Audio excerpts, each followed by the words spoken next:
Get straight to my next guest, independent peer, former Labour MP, Kate, now Baroness Hoey. Very good morning to you, Kate. Morning, Julia. Thank you very much for joining us. So much to talk about. Let's talk about the obvious thing that we're all thinking, like, you know what, I really think I want benefit claimants to get more free stuff. British government apparently thinks it's a good idea for them to get free TV licences. That's what they were published in their, apparently their reform of the BBC's Royal Charter yesterday. Would you support that? Well, I'm very disappointed with this supposed consultation that we're going to have on the BBC, because I wanted the government to actually have a very straightforward point of view that, quite honestly, in this day and age, is paying the licence fee now for people who never actually want to watch the BBC but want to watch other live television channels that they may even have had to pay parts for. And it's just been ignored, and clearly the government is not going to do anything about the licence fee. They haven't even said that they'll take away it being a criminal offence not to pay your penalty. But why would Labour reform any of this? They've got the BBC eating out their hands. The BBC senior staff and most of their presenters and producers pretty much agree with everything that the Labour Party does. No, there is a group thinking within the BBC, which is basically, while they may not be members of the Labour Party, they're all very much aligned to that kind of Labour Lib Dem type attitude to issues, which is why they never confront things. But to actually come up with an idea that is going to give people who are on benefits automatically a free television licence would be absolutely outrageous. I mean, I was very angry when they stopped. I thought that was the beginning of the end of the BBC, when they stopped the free licence for people over 75. I thought that was something. Why, see, I disagree. Why on earth do my parents, who got perfectly good pensions, thank you very much, why on earth should they get a free TV licence? Yeah, well, I mean, again, it's one of these things of, is it cheaper to, to give it to everybody over 75? How do you work it out? Because there are a lot of elderly people, and I saw them when I was an MP in my constituency, on their own, living on their own. Yeah. Their television was their kind of whole link with the world. But just to say that it's going to go to everybody who's on benefit, it's just outrageous. And I think actually, maybe that the Secretary of State thinks this is the way to protect the BBC. She went on again about how wonderful it was. It was we had to save. I think this will be the beginning, really the beginning of the end, because people will not put up with it. They will just not. Also, it just leaves, apparently, half these people in poorer households are not actually paying the licence anyway. Oh, great. So if you just break the law, we'll just make it not against the law for you to break the law. I mean, it's bizarre, especially as there's going to be more and more of us having to contribute to pay for that TV licence, because there's fewer of us paying. And also a whack of that is going to go on, best case scenario, legal fees, and worst case scenario, a payout to Donald Trump with this legal action. I mean, that again is just not absolute. We cannot allow a situation, if Trump wins that case, which I imagine he's got a chance of. I don't know, I'm not a lawyer, thank goodness, but we cannot pay for it. Ordinary people cannot be asked extra money to pay for that. And the BBC is going to have to find it in some other way, or it is the end of the BBC. And, I mean, there are parts of the BBC that we all enjoy, the national events that they have covered, but other channels are beginning to. By the way, when you get a national event and you get that feed, whether it's coronation or the late Queen's funeral or other major events, that is a feed that is paid for by BBC, Sky, ITV and others, and they actually pay for it, and they all it's exactly the same footage on all those channels. I mean, it's just nonsense. And we saw this year that actually the coverage of the budget was actually covered by another channel, GB News, better. And got more viewers rather than. We also covered the budget, I'd like to point out. Yeah, no, exactly. They are being challenged. They are being challenged. No question at all about that. Let's talk about the doctors' strike now as well, because again, this is another problem that we've got. We've got people benefits getting more and more, and people paying taxes getting less and less. People waiting. Was it 6 million plus still on the waiting list? Wes Street and the Health Secretary has been giving evidence to House of Commons Select Committee today, and he's worried. This is a man who wants to be the leader of his party and take over as Prime Minister next year. But, he needs to show he can achieve on waiting lists, despite throwing 29% pay rise over a couple of years to the now called resident doctors. They're gone on strike again for the third time this year. We've got a flu crisis, we're told. Lots of patients in hospital due to a particular flu strain this year.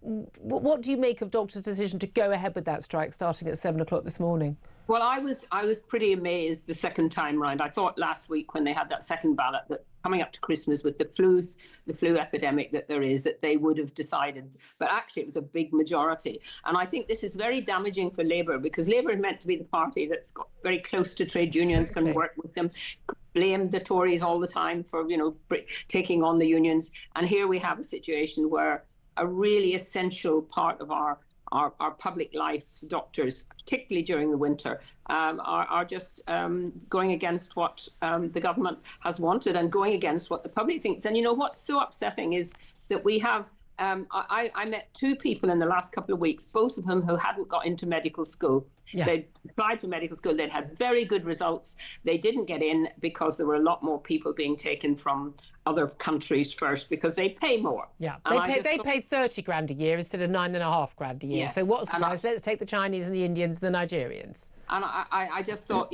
and these were young people who, certainly, I mean, perhaps at the moment they were simply saying it, but they were saying, well, we wouldn't go on strike, and it just is very upsetting when I think the whole way that the medical schools are operated on, that should be changed, and the government should look at that. But it's worrying for people now. People won't want to go to a hospital even for something quite serious, because they'll be worried. They're not going to get treated. Oh, we know that people end up dying. We know that. I mean, that is the reality. It is just extraordinary. And again, I think a lot of people, their support for doctors has gone down to about 30% in this country, and that's quite telling. It used to be much higher when it came to this. A lot of people are saying, read the room, doctors. Read the room. You've already had a bigger pay rise than everyone else. Get over yourselves. There isn't any money left. But also, you just said that, a lovely lady on from Glasgow talking. Those are the kind of people who are really out there caring for people who are not paid anything like what doctors are paid. No, and they shouldn't. No, with all due respect to our lovely caller, Carol, I mean, I want her to be paid well. But she hasn't gone through, 3 years, 7 years of university and years of training to be a doctor, and doctors have. Yeah, but that's the other issue. It's cost the taxpayer a huge amount of money to train doctors, to put them through, to get them into that position where they're earning money, and then they turn around and treat the public like this. Yeah, it's not going down very well. I must ask you, as a prominent Brexiteer, an absolute hero of the cause, what do you make of the UK, the announcement we're expecting from the UK government today to rejoin the EU Erasmus student exchange scheme from 2027? This will allow students at British universities to take a year at a European Union university and vice versa without paying extra fees and the like. What do you make of this? Is this a wonderful scheme for young Brits, or is this actually something that's going to benefit European Union far more, and actually a sneaky way for an absolute full-on Ramona government to try and sneak us back into the EU by the back door? Well, this is something that Remainers in the House of Lords have been pushing for literally every week for the last few years. And I don't understand it, because we've had the Turing scheme, another scheme that has allowed young people to go abroad all over the world, not just to the smaller part of the European Union. Yeah. We haven't seen the detail. We haven't seen the cost. We haven't seen... They've said something about apprentices, trying to sort of imply that it's not just about university students. We've seen no detail, and that's nonsense. Anyone who's an apprentice and is training is not going to go off to somewhere in But this is it. I mean, literally 25,000 pupils took A-levels in foreign languages this year. It's under 3% of all A-levels. That's the people who took them, let alone actually passed them or got a decent grade, would be able to go and let alone be not studying foreign languages at university, actually being able to sort of go and take advantage of this. Whereas, of course, half of the EU, young people, will speak virtually fluent English, because all of the films and the TV and the music they listen to is in English. We know who's going to benefit from this, and it ain't our kids. And also, Julia, we know from any other deals that our government has done with the European Union, no matter what they say, in the end, the detail always shows that the European Union has come out best. And on this, I expect they will have more students coming, they'll be paying less, it all will work out in their favour. And it's just another little drip thing that Keir Starmer wants to get us back into the European Union and go against all the wishes of all those people who voted to leave. Yeah. And he's made no secret of it. I don't know why anyone would be surprised. Just finally, I must ask you about calls from the Policy Exchange think tank for an emergency census. We have census, obviously, every 10 years. The next one is due to 2031. But actually, since the last one in 21, we have had the Boris wave of migrants. Best part of 4 million more people coming to this country. don't know where they are, we don't know where they live, we don't know what they're doing, don't know what their earnings are, if any. And actually we need to find that information out, because there's a massive impact on tax policy, planning, schools, you name it. Do we need an emergency census? Well, I mean, I'm not sure. I think we all know what the position is, just how many extra people have come in, and people see it all around them. An awful lot of those people are not even going to be registered enough to actually take part in the census. So, I mean, it's an idea, and it's obviously wanting to show that, you know, to make sure that the public really, really understand just how the country has changed. But I'm not sure that I don't think it'll happen. No. And I cost quite a lot of money, and I'm not sure that it would change anyone's attitude or views. All fair points. Always so good to talk to you. Voice of reason, Baroness Kate Hoey, Independent Pip, former Labour MP. Thank you as always for joining us. Benedict Spence, do you think we should need that census, or is that a lot of that information, by the way, sneaked out? We didn't know, but the government apparently utterly surprised that the Home Office had handed out, you know, 1 million+ visas to people in the Boris way. I think we absolutely need a census. I think ultimately, for a start, you can't be trying to push the idea that everybody needs digital ID if you're not prepared to actually do the groundwork of saying, well, we know roughly, or more accurately, how many people there are in the country, full stop. It's not just anything else. How on earth are you going to find all of those people that you then plan on sort of clamping down on? So at the very least, I think if they are going to try and push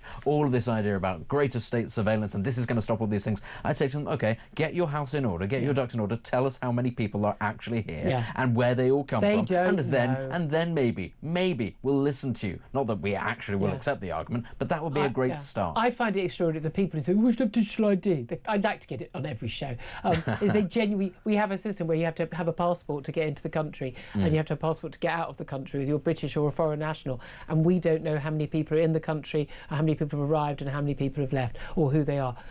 I find that quite bizarre and not a little scary, but there we are. And that's just the people who've arrived here legally, not the ones who've come on the boats. But there we are. 10:48.